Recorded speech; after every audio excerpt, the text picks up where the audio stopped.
Welcome to episode number 3 of Joe versus the Bots. My name is Joe. Thank you for joining us here this afternoon, evening, morning, whenever the heck you are listening to this or watching this. Today, I have a review of a tournament that I played, a live poker tournament, the Seminole Hard Rock Lucky Horse Poker Open event number 7. This was a $200 no limit hold'em PLO quad stack mixed tournament. Basically, the idea here is that every 9 hands, you will play one variant of poker. So in our case, we started with PLO. At the ninth hand, the game then switches over to No Limit Hold'em. Another 9 hands, then you go back to PLO, and the game just keeps going on until the end of the tournament. Quad stack means 40,000 starting chips. 40,000 starting chips, blinds starting out at 100, 100, a very deep stack tournament, a very fun tournament, 20-minute level, so plenty of play. Doesn't really feel like a turbo, to be honest with you. It felt pretty much like a regular 30-minute level tournament. So the 20 minutes was plenty of time, plenty of play. And let's review some of the hands. I'm going to talk through some of the key hands that happen in my tournament here. Let me know in the comments and let me know in general what you think. Did I botch these hands completely? Did I miss value? Should I have bluffed here, there, or should I have done some other move? I want you to tell me in the comments. Let me know. I will reply to you. Just know that I will definitely entertain some discussion with you on some of these hands. So without further ado, let's get right into some of the action here. So again, Lucky Hearts Poker Open at the Seminole Hard Rock Hotel and Casino.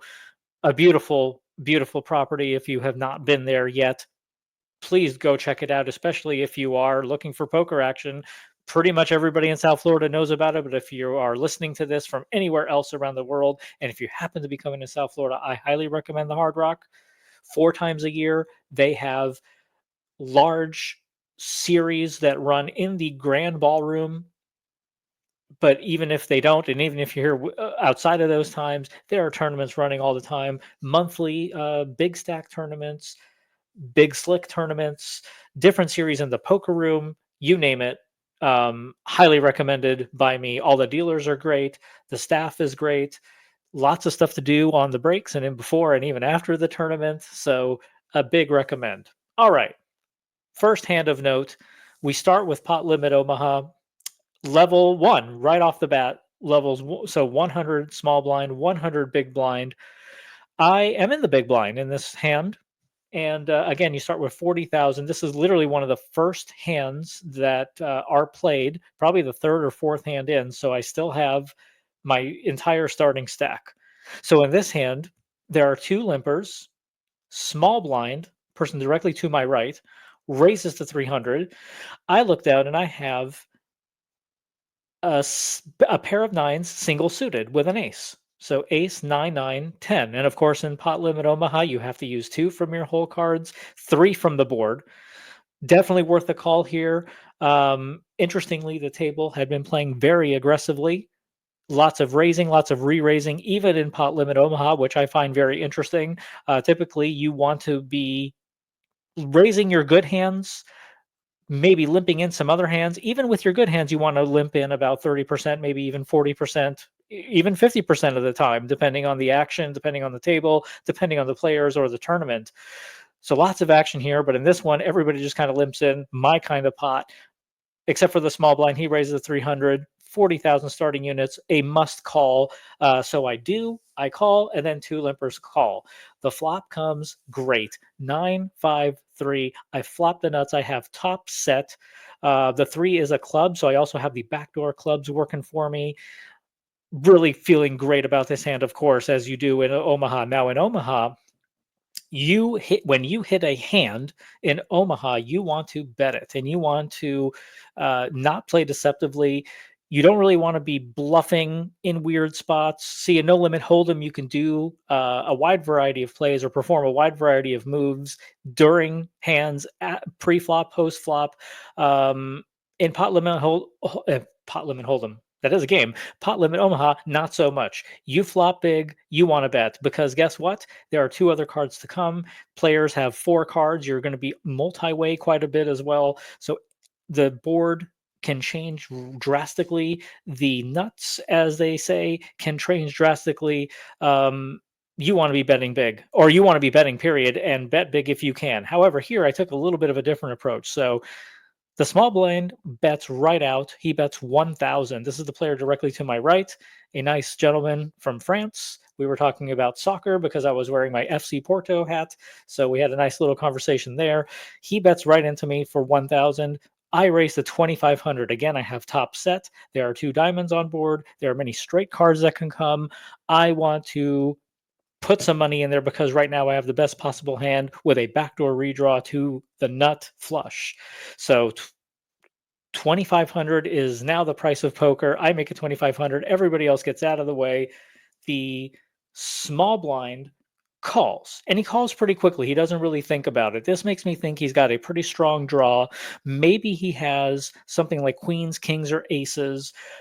Maybe he has ace king of diamonds. In fact, I ace king of diamonds did cross my mind as his hand was happening. But he does make the call. I have the nuts for now, nothing to worry about, and we'll just go to the turn. The turn is a six of clubs. Now there are straights that come in. 8-7, very likely candidate for this player to be holding. Maybe he has something like ace king 8-7 with two diamonds, which is a great draw for him. So there are straights. I no longer have the nuts. However, the six of clubs means I now have a draw to the ultimate nuts. If another club that doesn't pair the board comes in, I would have, of course, the nut flush with clubs. So it's an interesting turn card, lots of possibilities. Small blind actually goes ahead and checks. I bet 4,500. Again, knowing I have the backdoor clubs, knowing I have top set, I still feel pretty good about my hand. Yes, he could have 8-7. Yes, he could have 4-7 even for another straight.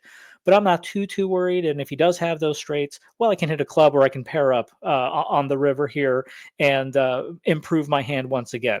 So small blind does check to me, though. I bet 4,500, and he again quickly calls. The quick call again, typically in Hold'em or in poker in general, when somebody quickly calls and there's some draws available, chances are they're drawing themselves. Chances are they're not that strong. Usually, when you're strong, you want to take a few seconds, just kind of think about what you want to make it or when you want to raise it to.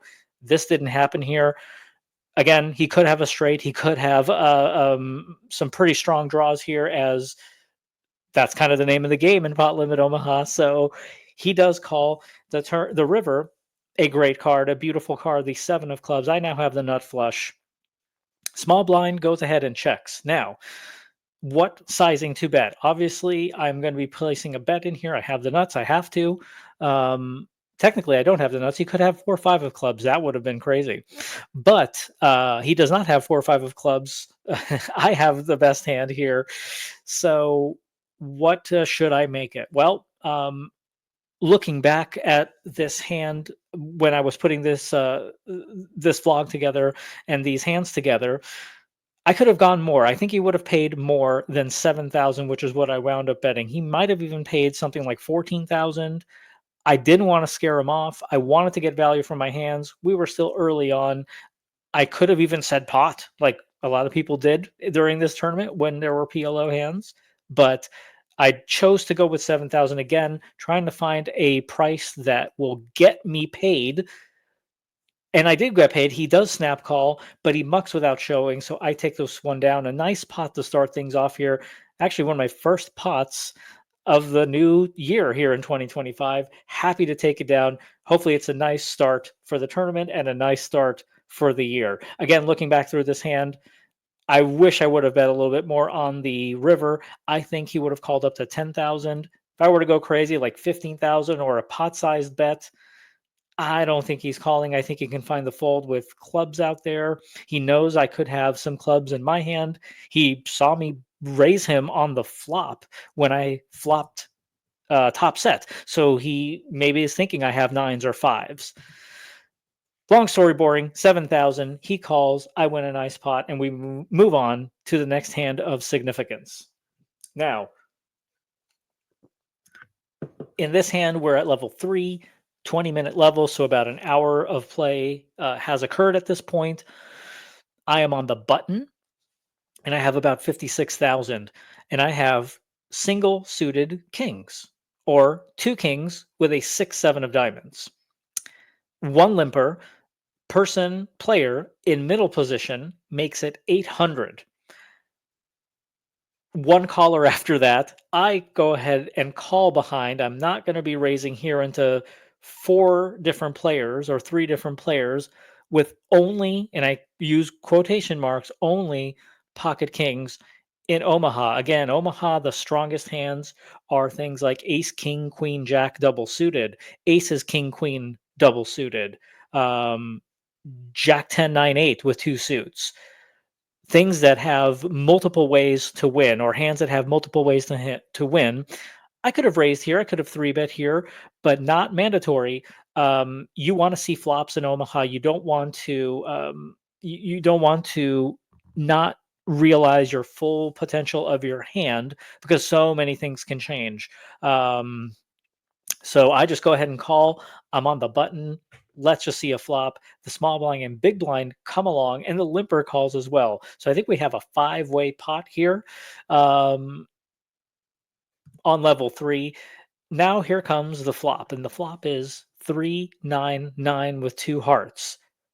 With all these players in the pot in the hand, it's likely somebody has a 9. Um, so I'm not betting. I'm not going to be leading out. This is a great situation, in my opinion, to kind of just check at least on the flop to see what happens.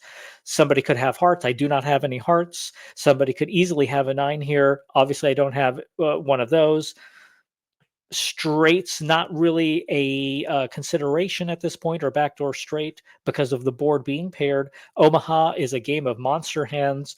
You want to have a monster hand or a monster draw in order to feel really good and comfortable about your hand.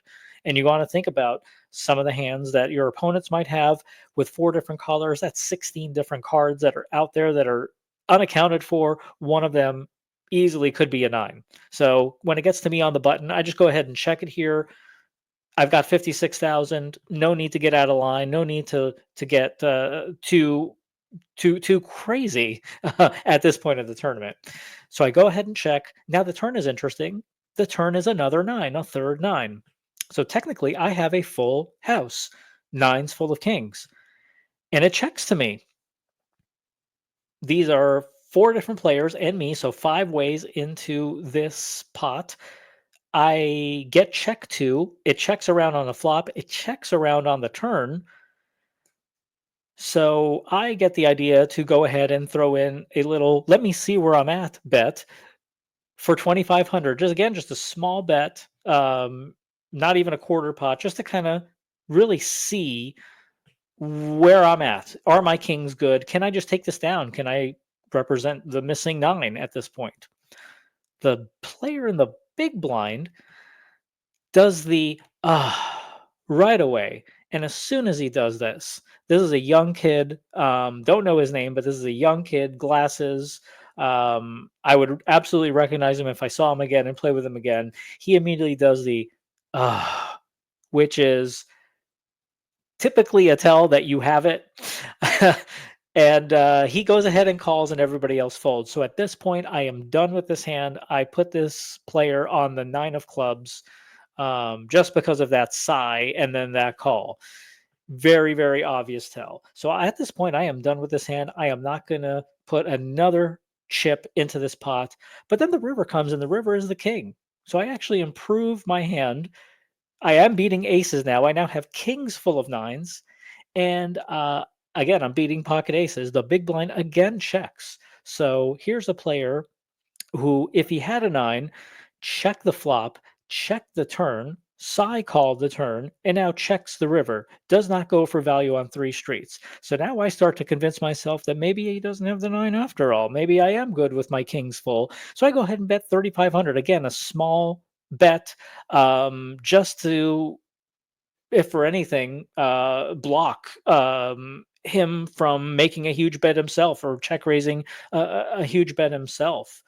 Plus, I thought, oh, maybe I am good here. He didn't bet 3 streets. He would have bet top set or top trips. I think he would have, at least. But he didn't. He would have check raised or he would have let out, but he didn't. Then the turn, another opportunity to bet. I go ahead and make a small bet. He could have check raised there. But maybe if he did have a 9, then it's not such a good idea. So I'm convincing myself here when this river card comes that I have the best hand. So I go ahead and bet 3,500, and then he takes a moment, looks at his hand again, takes another couple seconds, throws in two 5,000 chips, 5,000 unit chips. I know already he has a 9, but 6,500. I'm getting about 3.5, 4.5 to 1 on my money. I go ahead and make the call. Sure enough, he reveals that he had 10-9.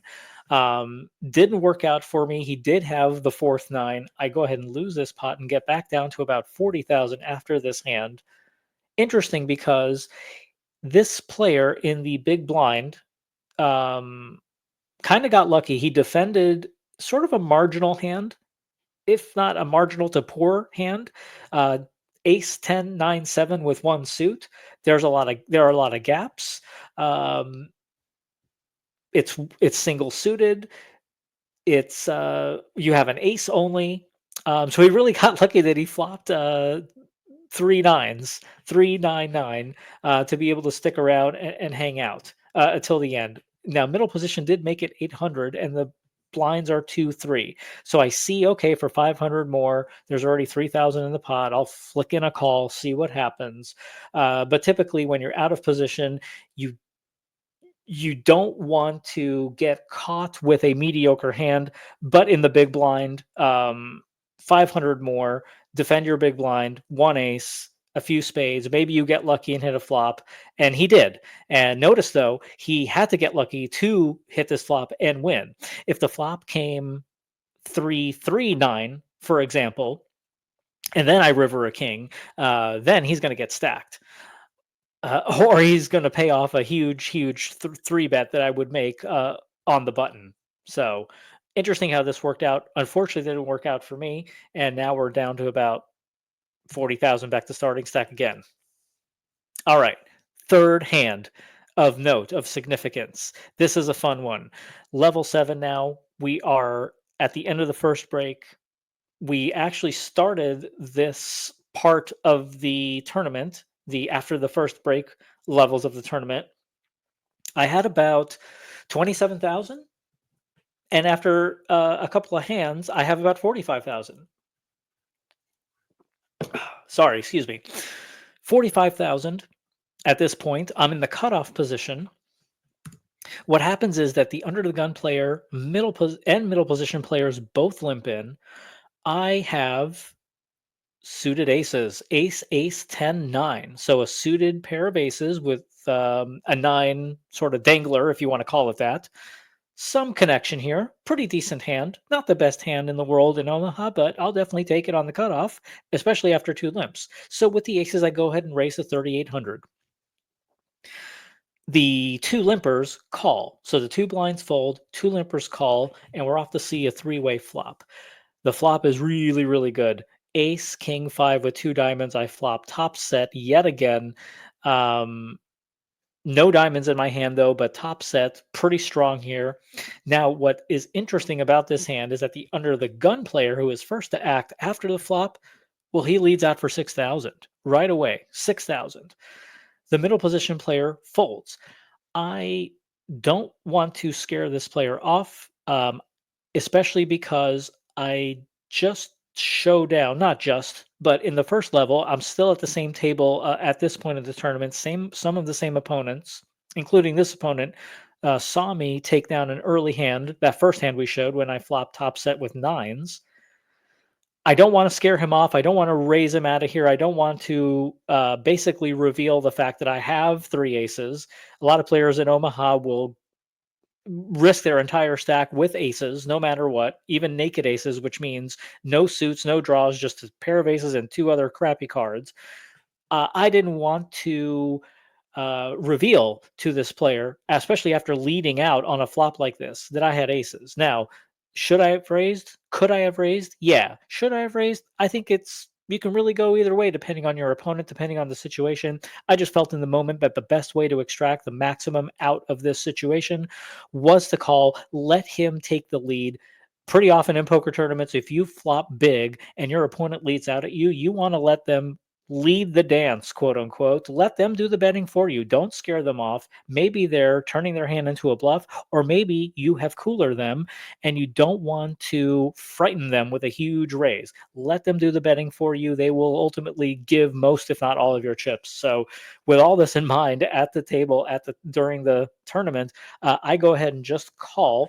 Middle position player gets out of the way, so now it's up to the turn. And the turn is an 8 of clubs. So again, still having the nuts in my hand. The under the gun player takes a quick look at the board. I think he checks his hand really quick as well. And he goes ahead and pots it, meaning he bets the full pot amount. I go ahead and shove my stack in. He snap calls. The turn is the river is a 10. It doesn't matter. Look at this hand. Kings over aces, set over set. He had actually had a really great hand for Omaha. Ace, king, king, jack with one suit. An excellent starting hand. It was just one of those situations where the flop just came ace, king, and we both have flop two sets. I flop top set, he flop middle set. Not much you can really do because he doesn't know I have aces, and he has one ace, so he quote unquote blocks aces from his opponent's range, which is me. But I had the aces, so what a cooler, what a nasty situation for this player. I get really, really fortunate that the flop came this way to win a massive pot. Um, Nothing you can do from the opponent's side. I mean, he did what he should have. He just like we were talking about in the last hand in Omaha, when you hit a big hand, you want to bet, and he did. He bet 6,000. He was only scared of one hand, and I just happened to have the one hand that would ruin his day. Um, he even had hearts, backdoor hearts working. He even had a jack in his hand to remove a jack of diamonds, that is, to remove some of my diamond possibilities. So, just an unlucky situation for my opponent. I benefit from it greatly. My stack goes up to 90,000 after this point. I actually do wind up running it up to a little over 100,000, and then back down to about 92,500 by the time that this hand happens. All in one level, by the way. So I had a heck of a level. Probably played two other hands, two, three other quick hands, where I raised and take it, or raised and got three bet and had to fold. So by the time we get into this fourth hand here, this no limit hold'em hand, I have 92,500. I am under the gun +1, and I look at King Jack suited. A very beautiful starting hand. Two suited big cards, which I then go ahead and raise, and I raise to 2,200. The hijack player, a different player from the quad nines hand, but sitting in the same seat. The player had busted, actually, who had quad nines. He was playing very aggressively and very wildly, in my view. He busted. A new player took his seat and raises me to 4,500. So he three bets. Folds to me, and after a three bet, he didn't make it too much. I mean, 4,500, extremely reasonable and action looking bet. Typically, these small bets mean big hands, not always, but some of the time it does. So I proceed cautiously by just calling to 4,500, and it's heads up. Flop comes ace, queen, seven with no suits, no draw, no. It's rainbow board. That's what I want to say. So I go ahead and check it. Now he quickly bets 5,000. At the moment when he bet 5,000, I didn't really know what to make of it, just because he bet it so fast without really thinking. And usually when players bet so fast without even thinking, um, sometimes that means they're on a draw, or they have some type of pocket pair. Or he could have an ace as well at this point, I guess. But the bet was so fast, and I thought, okay, I think this guy is up to something. I didn't think he had anything here. Just kind of like a live read situation. sort of another younger fellow, a little bit of a talkative kind of character. When he first sat down, he said he's here to gamble, and if the flop comes a certain thing, he's going to go all in. So he had two blue 25,000 chips in his hand, and when the flop came, he just drops them. So he bet 50,000 right away, and actually wound up eliminating a player. So a little bit of a unpredictable sort of uh, unorthodox individual. All that being said, he bets 5,000. I go ahead and take a turn card and put in the 5,000, and the turn is the five of spades. He again checks, which is great for me because I do not want to put any more money in here.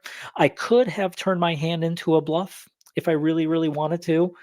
I could have actually taken the lead in this pot if I wanted to as well, but I just kind of felt like taking a free card.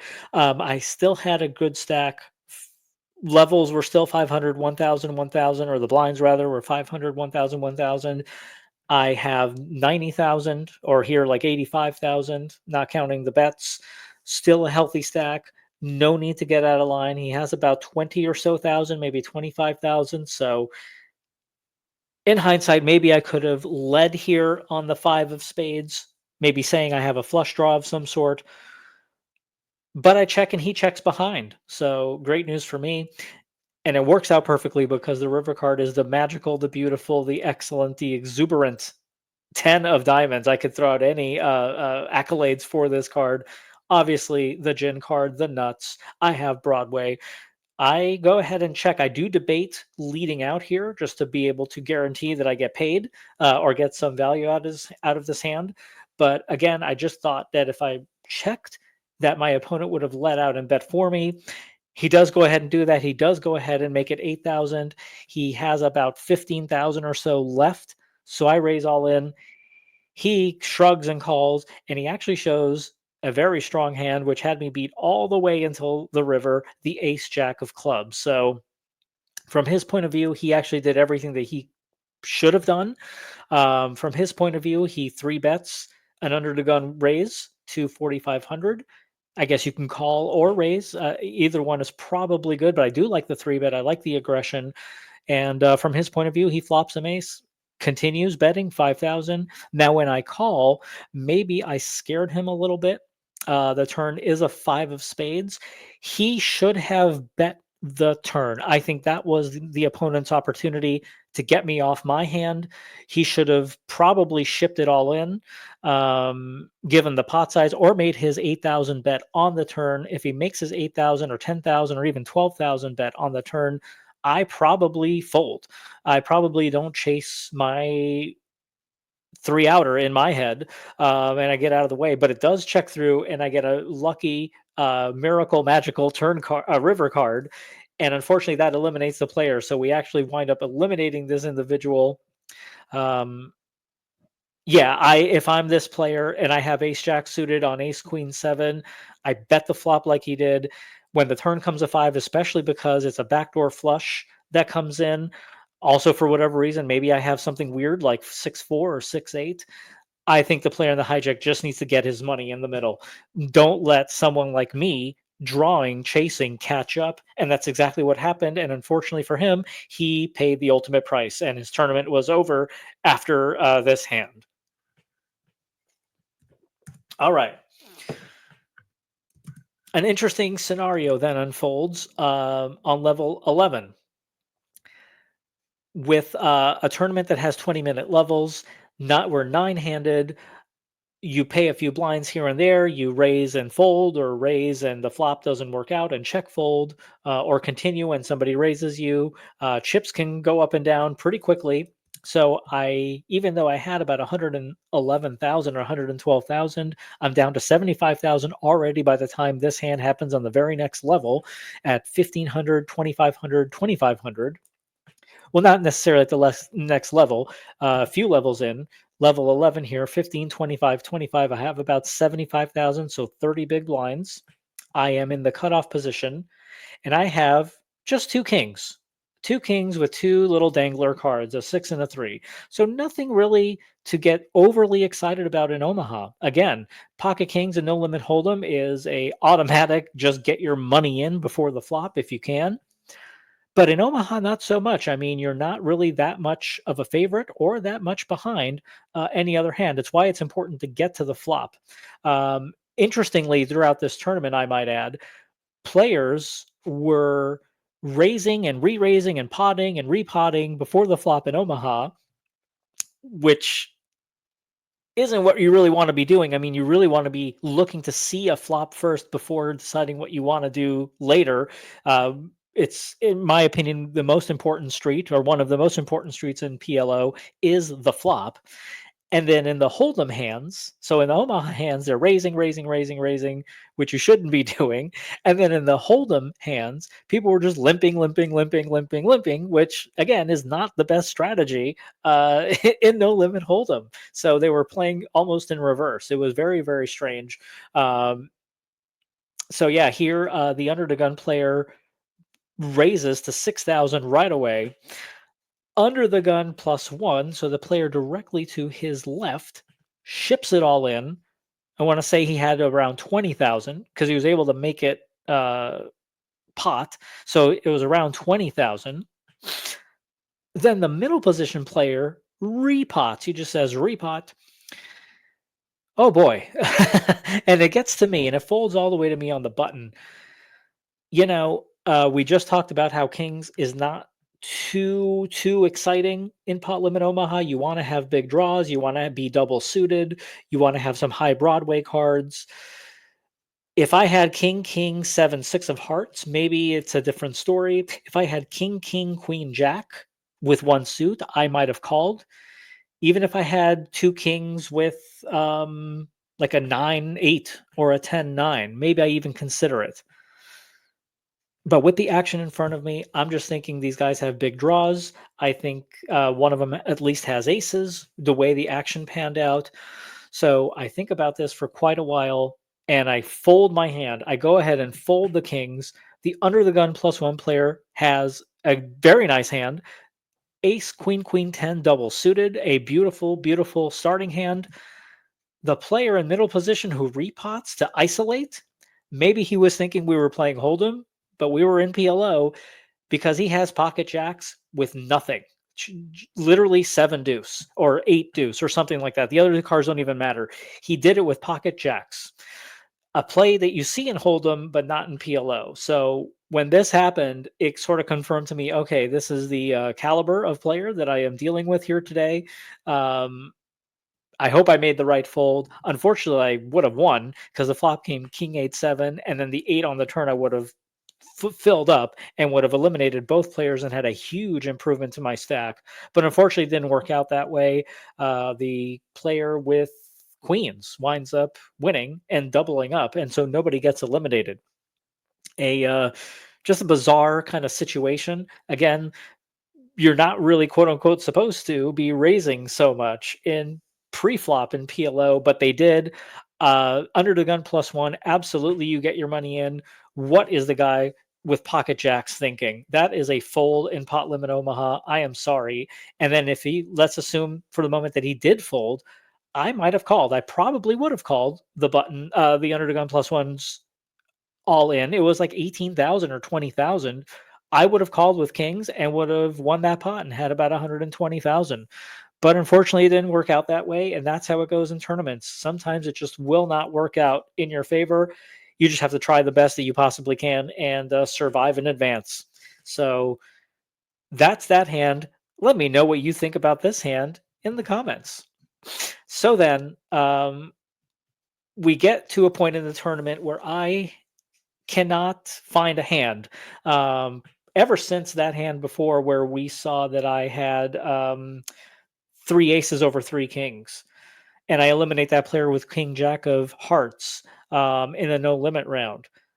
That was probably the high point for me at this point.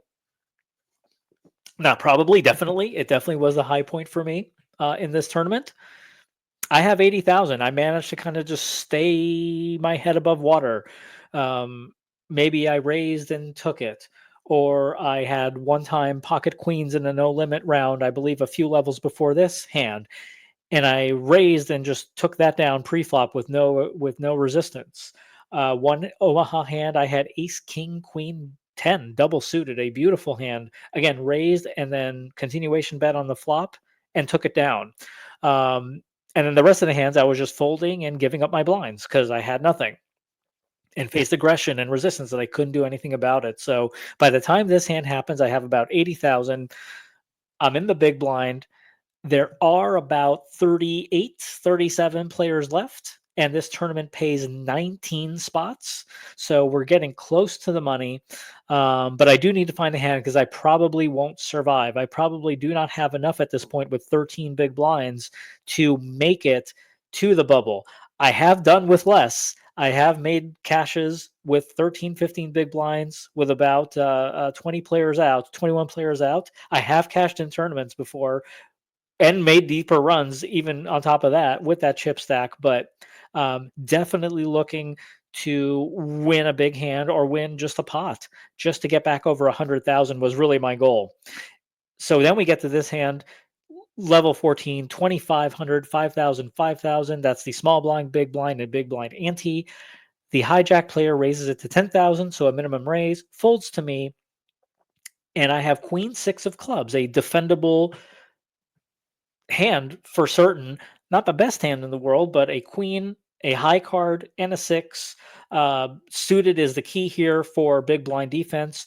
Some people say you should be defending everything that is suited or even half connected on the big blind. That we can agree to disagree on some of those theories, but I do decide here to go ahead and put 5,000 more in.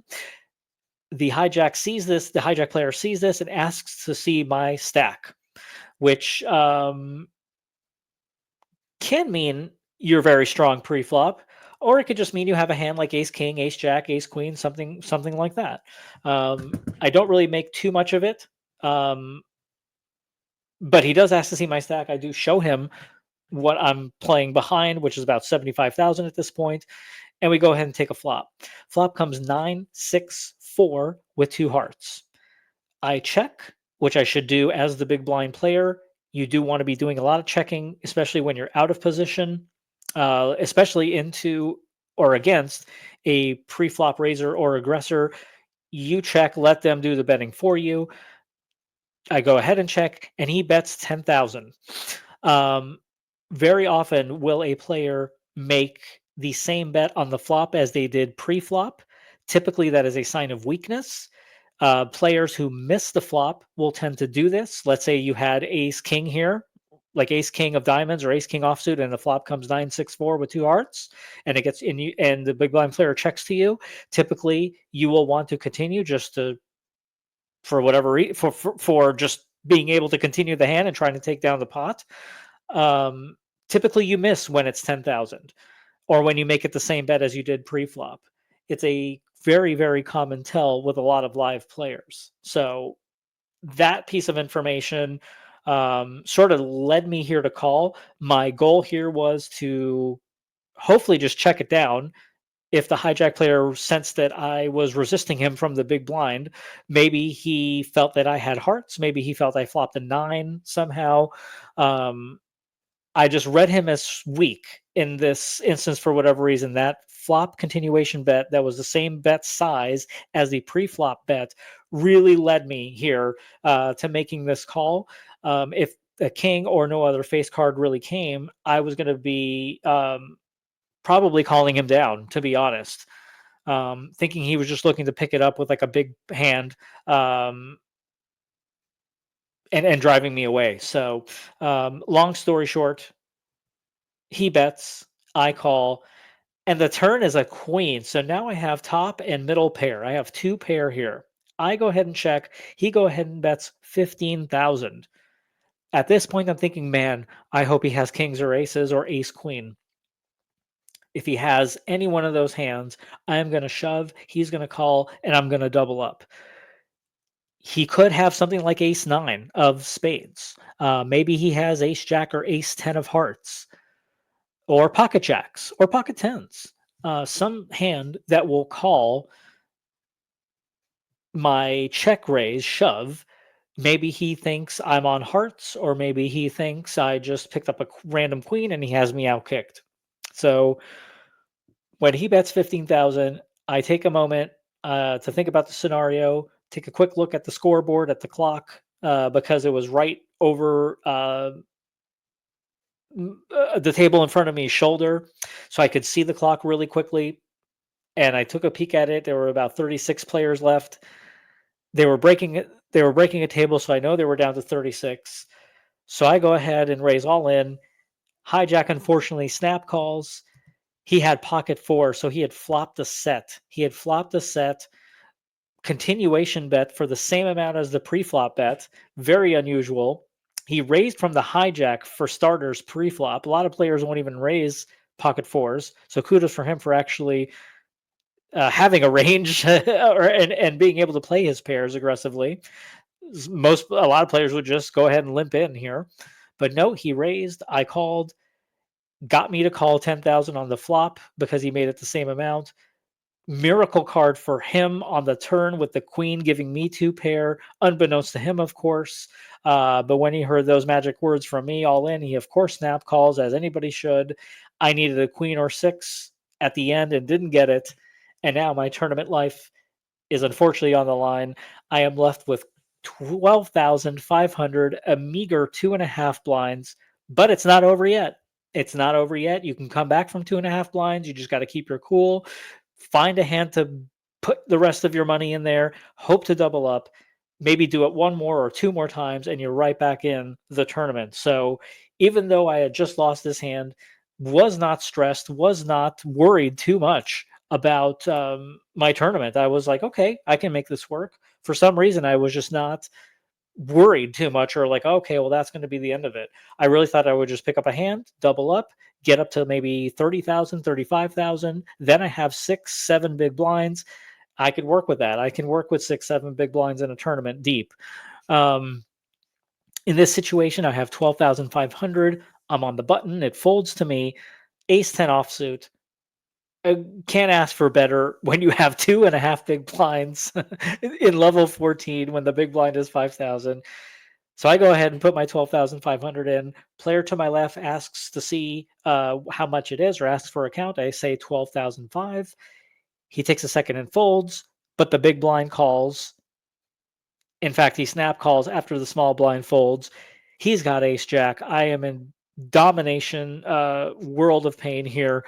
I need a 10 and a 10 badly, or some spades or some hearts. I actually have live flush draws and a 10 that is live. But even though I am in bad shape, definitely a 70-30 or 72-28 percent spot here for me. So hopefully the flop comes good. Well, it comes 4-3-6. No immediate help for me. I really, really need a 10 in the worst way possible. The turn is a deuce, so I can now hit a 5 for a chopped pot or a 10 to win outright. So 4 outs to a chop, 3 extra outs for a win, 7 total outs. Can one of them come on the river? No. A jack of spades falls, and that ends my tournament. And that is it. So this tournament, finished in 36 or around there, I think. I posted the prize pools or the prizes on the right-hand side. First place was 5,860 plus the guitar pick Lucky Hearts Poker Open trophy. Final table would have paid 580, min cash 320, 149 entries into this tournament, so over 20,000 in the prize pool, which is pretty good for a Friday night $200 tournament. Unfortunately, just wasn't meant to be for me. I thought I played pretty well overall. Maybe I could have called in that King's pot limit Omaha hand. Maybe a few other situations would have worked out for me, but they didn't. I ran really, really well at certain points in the beginning of the tournament. Then I was sort of quiet until the end of the first break in the 500 1000 hand when I had that huge cooler with set over set, aces over kings. Then I eliminated a player. I really thought, wow, I'm really on a roll here. Maybe this is going to be one of those times where I can make a deep run deep into the money. Unfortunately, I did not pick up many hands after that. I really couldn't get much started and lost that big hand with queen 6 over the flopped set of fours. And so that's just how it goes sometimes. So Maybe next time we'll get them, but couldn't get them this time. All right. Thanks for watching, everybody. My name is Joe. We'll be back at some other point here in the future with some more hand reviews and some poker. So thanks for watching. Have a great day, everybody.